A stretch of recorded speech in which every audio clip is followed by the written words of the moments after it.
So right now, Ryan is doing some thoracic mobility exercises.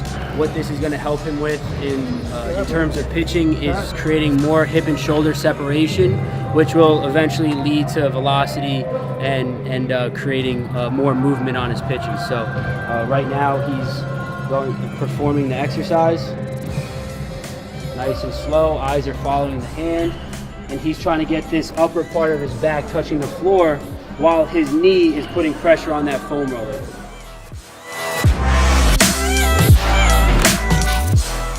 The first progression that we like to do is we like to freeze at foot strike, all right? And then we like to see where the athletes are at foot strike. So Justin, go ahead, get in the stretch, go ahead and be 80% in your delivery and freeze that foot strike, good. So right now, this is a pretty good idea of where the athlete, the pitcher, is going to be in his mechanics.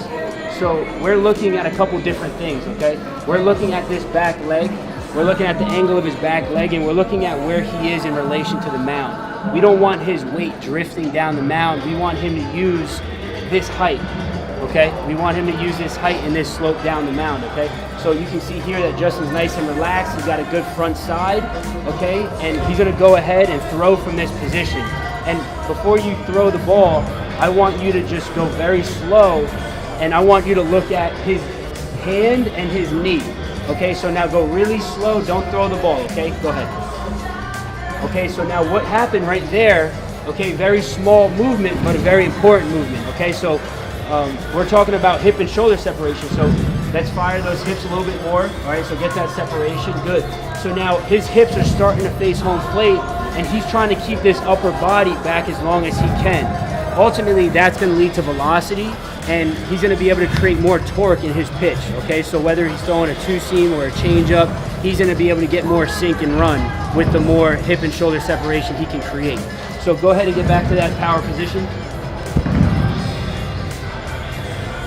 Freeze. Good. Feel yourself. You're in a good position. All right, let it go. Hit that red square.